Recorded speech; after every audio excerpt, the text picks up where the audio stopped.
So here we have it, the 43-1 DW ball. That's what I'm gonna call it. Obviously David's tactic. All credit goes to him for this one. Hello everyone, and I'm back with another video. This video it's a different one compared to the Rangers series that you're seeing on my YouTube. It's another tactic video coming through for you guys, but just not any tactic video. It's one made by a particular viewer, one that I think is a lovely legend. I think with this tactic that he's cooked up, he deserves a follow, so make sure to follow him. First lad, David, he is coming through with the 43-1, as you can see on the screen right there. I decided to simulate it with United, and I just thought, why not? The previous video that I did, the 43-1, my own version, there's a bit of inspiration from him. I'd say I wouldn't say he helped me out, but he did give me some assistance into how I should play the formation. So obviously I got to give it all to him from that last video, which did pretty good numbers for me.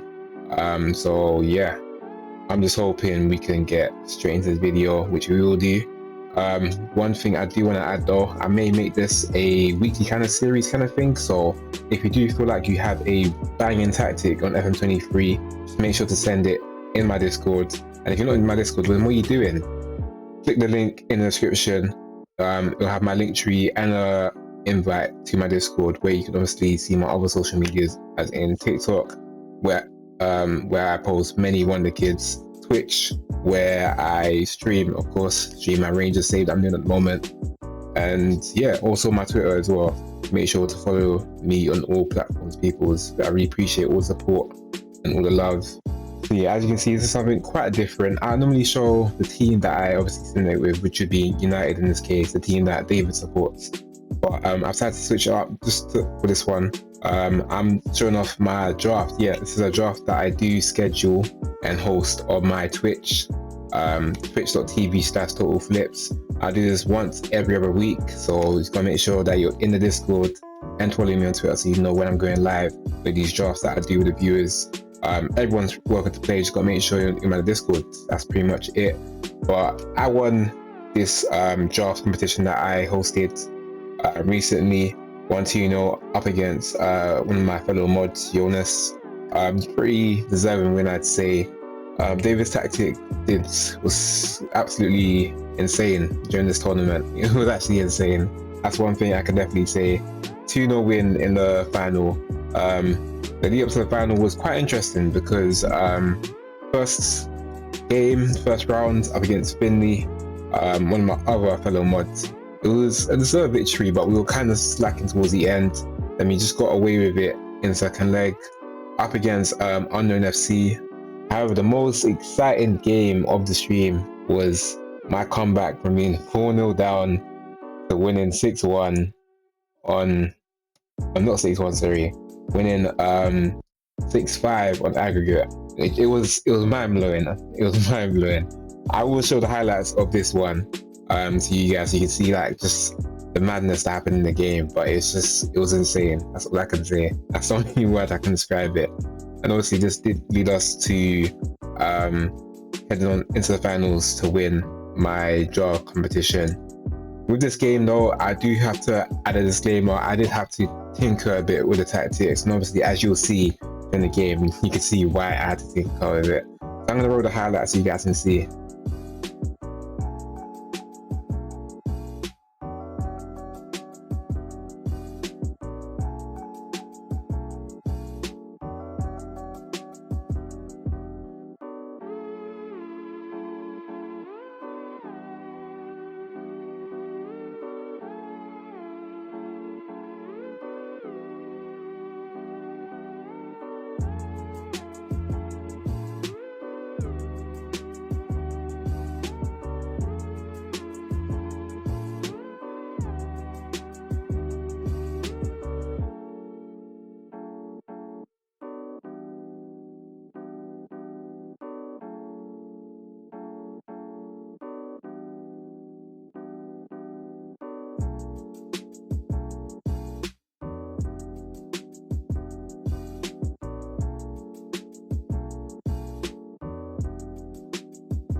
So yeah, as you guys saw, pretty big game highlights. Jens Odegaard coming up strong, big game player.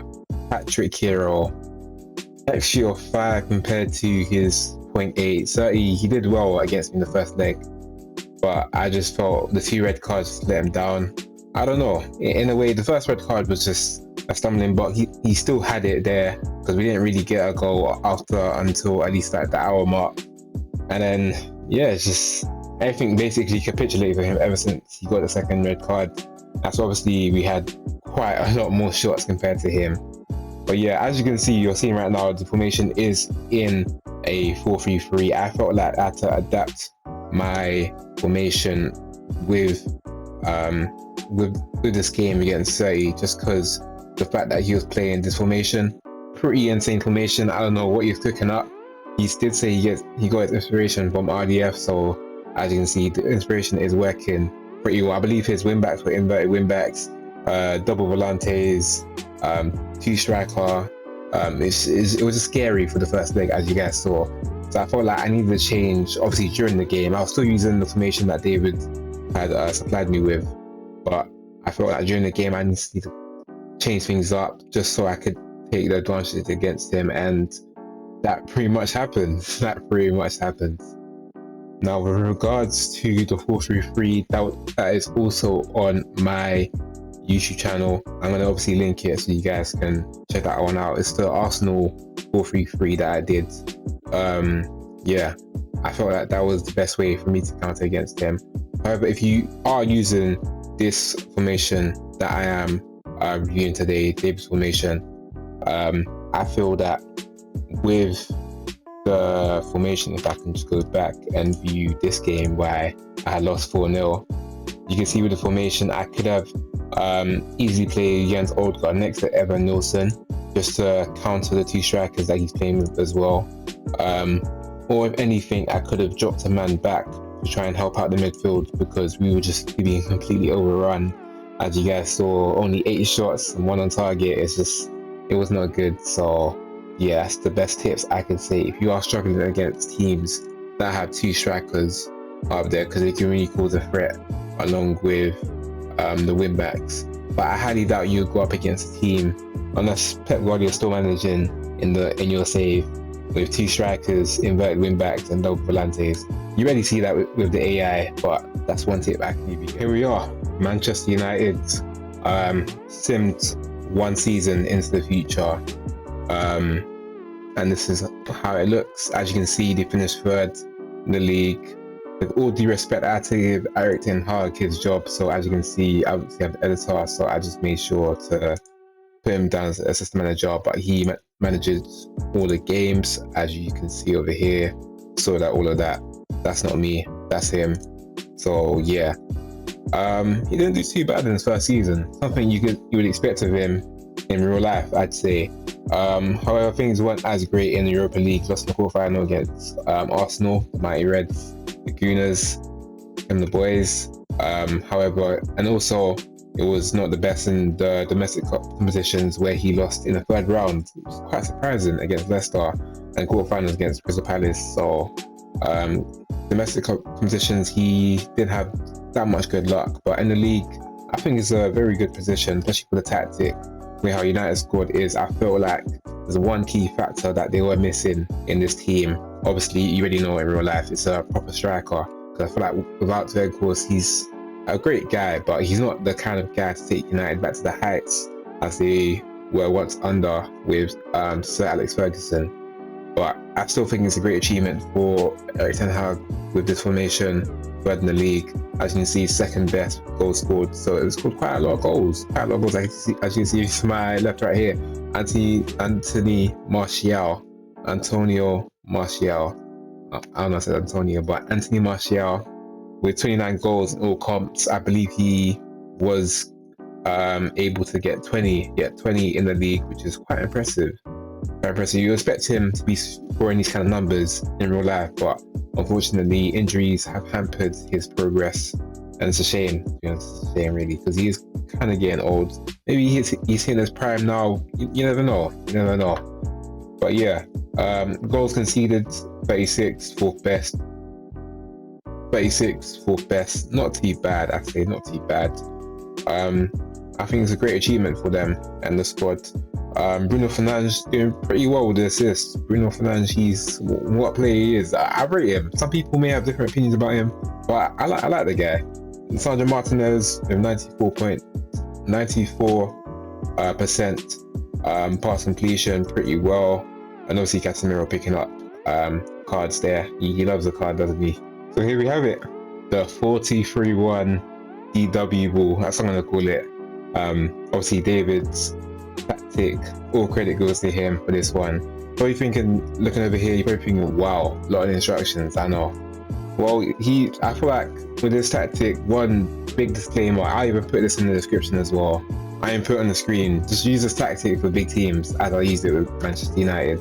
I feel a team in non-league, it's not suited for this at all, because you gotta have players that are pretty disciplined, pretty experienced, like they know what they're doing. You gotta have ballers that are at the highest ability that they can be able to play in this formation, because it gets quite technical, quite complex. So you don't really have any of your low league saves. You don't be plugging and playing with this one in your low league saves. That's one thing I can tell you for free. Of course, we got to start with a positive mentality, something that I mainly use my tactics. Sometimes I like to go balanced. I like to go balanced sometimes. But yeah, positive is always the best way to go, I'd say. Instructions, starting off fairly narrow, attacking width. Got him playing out of the fence, focusing play down both flanks, both left and right flanks, and overlapping on the left and the right. That's where the wing backs are pretty key. You gotta have pretty good wing backs for this formation. There's a lot of crossing, a lot of pace, but it's gotta have all of those attributes, all those key attributes. You just gotta have them. Working the ball into the box, much shorter passing. It's gotta be much shorter. Like the football that you saw in the highlights I showed you, you get why this formation has to be like this. Slightly higher tempo and running at the defense. Of course, in transition, when possession has been lost, counter press and countering when the possession has been won. Goalkeeper has to make sure the ball is being distributed as quickly as possible. And whilst he's doing that, he's making sure to distribute to the whole back line by taking short kicks. And out of possession, this one kind of surprised me. I can't lie. I've never gone with this kind of setup before. So he's gone with a lower defensive line and a high press. I don't know how it's worked out. He's a magician. He has his ways, David. He has his ways. He's even doing his coaching badges as well. So big up to him. Hopefully one day, if I do acquire such funds, I could do my own coaching courses and coaching badges, of course. But yeah, obviously, last to top it off is just triggering the press much more often, along with preventing the short goalkeeper distribution. That's where the high press comes in key. Now we're just going to head on into the custom player instructions. I believe every single player in this team has player instruction apart from the keeper. Oh no, the keeper has pass it shorter. So as you can see, pass it shorter for the keeper, pass it shorter across from byline, cross aim center, and shoot as often for both wing backs. The ball playing defenders, all you got to do is just stay wider. So in a sense, when the wing backs are pushing up, these ball playing defenders are making sure to fill in their spaces just by stretching out a bit, but keeping their own line, as you can see. So they'll be going up there. Bello and Malacia will be going up there. Martinez and Varane will be, in a way, just coasting within these areas over here. Casemiro, he is instructed to pass more directly to the obviously attacking players, as you can see with Bruno Fernandes, Sancho, Rashford, possibly even Martial, and also taking more risks. That could mean pinging the ball straight up to Martial, where he's able to slot in the goals with his 20 goals this season in the league, 29 goals in all appearances. Eriksen just passing shorter, sweet and simple, nice and easy work for him. Sancho, on the other hand, he's taking more risks, staying wider on this right flank. Rashford, he is shooting more often and also staying wider. Bruno Fernandes moving into channels, attacking on support. He knows what he's doing. And Martial shooting more often. And yeah, that's the reason why he's the backed man for this simulation for United. That's pretty much everything for this tactic. Hopefully I've given a good explanation. Hopefully David can approve of this message, this video. Big shout out to him though for this one. It helped me out for my draft. I will be sure to be using this tactic again in future. Make sure to use this tactic as well and let me know how it goes. Join my Discord, send me screenshots, all the sorts, leave them in the comments below. Make sure to comment your experience with this tactic. Comment your experience with this tactic. Leave a like, subscribe. Obviously just gonna leave all my socials somewhere above the. Yeah, it's been nice recording this one. Hopefully you guys enjoy it. Appreciate you guys for taking the time out of your day to watch this video, and I'll catch you guys on the flip side.